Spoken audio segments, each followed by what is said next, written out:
ಬಂಧುಗಳೇ ನಮಸ್ಕಾರ. ಇವತ್ತು ಹುಬ್ಬಳ್ಳಿ ಹತ್ರ ವಿಜಯ ಶಂಕೇಶ್ವರ ಅವರು ಶಿವಶಕ್ತಿ ಧಾಮ ಈ ಒಂದು ಸುಂದರವಾದ ದೇವಸ್ಥಾನವನ್ನು ಆನಂದೇಶ್ವರ ಬಹುಶಃ ಅದು ಶ್ರೀಶೈಲ ಮಲ್ಲಿಕಾರ್ಜುನನ ದೇವಸ್ಥಾನ ಆಗಿರ್ಬೋದು. ಮತ್ತು ಅದ್ರ ಜೊತೆಗೆ ಗಣಪತಿ ಮತ್ತು ಶನೀಶ್ವರ, ಹನುಮಂತೇವರು, ಹೀಗೆ ಅನೇಕ ದೇವಸ್ಥಾನಗಳನ್ನು ನಿರ್ಮಿಸಿದ್ದಾರೆ. ನಿಜವಾಗಿ ಅದ್ಭುತ.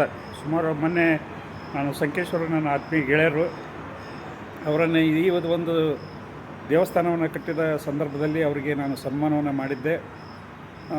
6 ಎಕರೆ ಈ ಒಂದು ಜಾಗೆಯಲ್ಲಿ ನಾನು ದೇವಸ್ಥಾನವನ್ನು ಕಟ್ಟಿದ್ದೀನಿ ಅನ್ನೋ ಮಾತನ್ನು ಈ ಸಂದರ್ಭದಲ್ಲಿ ಹೇಳಿ, ನಿಜವಾಗಿ ಇದು ಒಂದು ಪ್ರೇಕ್ಷಣೀಯ ಸ್ಥಳ.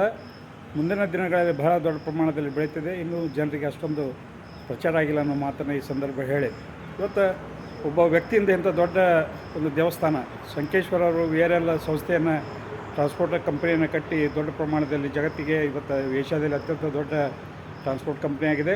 ಆದರೆ ದೇವಸ್ಥಾನವನ್ನು ಕಟ್ಟೋದು ಭಾಳ ವಿರಳ, ಅದು ಎಲ್ಲರ ಸಾಧ್ಯ ಆಗೋದಿಲ್ಲ. ನಾನು ಅವರಿಗೆ ಮೊನ್ನೆ ಹುಬ್ಬಳ್ಳಿಯಲ್ಲಿ ಅವರ ಕಾರ್ಯಾಲಯದಲ್ಲಿ ಸನ್ಮಾನ ಮಾಡಿದಾಗ ಹೇಳಿದೆ, ನೀವು ದೇವಸ್ಥಾನ ಕಟ್ಟಿದ್ದು ನಿಜವಾಗಿಯೂ ಒಂದು ದೊಡ್ಡ ಭಕ್ತಿಯ ಕೆಲಸ ಅನ್ನೋ ಮಾತನ್ನು ಹೇಳಿ ಅವರು ಸಂತೋಷಪಟ್ಟರು ಅನ್ನೋ ಮಾತನ್ನು ಹೇಳಿ, ಇದು ನಿಜವಾಗಿಯೂ ಒಂದು ದಿನ ಇಲ್ಲಿ ಬಂದು ಇದ್ದು ಇನ್ನೂ ಪ್ರಸಾದ 12ರಿಂದ 1 ಗಂಟೆಗೆ ಪ್ರಸಾದ ಇದೆ.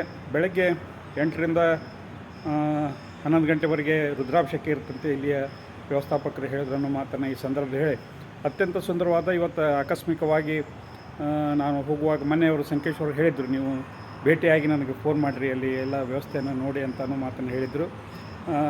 ಅಂಥ ಒಂದು ಸುಂದರ ದೇವಸ್ಥಾನದ ಭಕ್ತಿಪೂರ್ವಕ ದೇವಸ್ಥಾನ, ಬೃಹತ್ ದೇವಸ್ಥಾನ ನೋಡಿ ಬಹಳ ಸಂತೋಷ ಆಯಿತು ಅನ್ನೋ ಮಾತನ್ನು ಹೇಳಿ, ಎಲ್ಲರೂ ಪರಿಚಯ ಇದ್ದವರು ಎಲ್ಲರೂ ಈ ರಸ್ತೆಯಲ್ಲಿ ಹೋಗುವಾಗ ನ್ಯಾಷನಲ್ ಹೈವೇ ಬಾಜುನೇ ಇದೆ, ಅವ್ರು ಸಂಕೇಶ್ವರರ ದೊಡ್ಡ ಕಾರ್ಯಾಲಯದ ಬಾಜು ತಡಸ್ದಿಂದ ಕೆಲವೇ ಕಿಲೋಮೀಟ್ರ್ ಮೇಲೆ, ಹುಬ್ಬಳ್ಳಿಯಿಂದ ಕೆಲವೇ ಕಿಲೋಮೀಟ್ರ್ ಮೇಲೆ ಅದೇ ಅನ್ನೋ ಮಾತನ್ನು ಹೇಳಿ ಭಾಳ ಸಂತೋಷ ಆಯಿತು. ಭಾಳ ಭಕ್ತಿಪೂರ್ವಕವಾದ ಸ್ಥಳ ಅನ್ನೋ ಮಾತನ್ನು ಹೇಳಿ, ವಿಶೇಷವಾಗಿ ಸಂಕೇಶ್ವರರಿಗೆ ಧನ್ಯವಾದನ ಹೇಳಿ ನನ್ನ ಎರಡು ಮಾತು ಮುಗಿಸ್ತೇನೆ. ನಮಸ್ಕಾರಗಳು.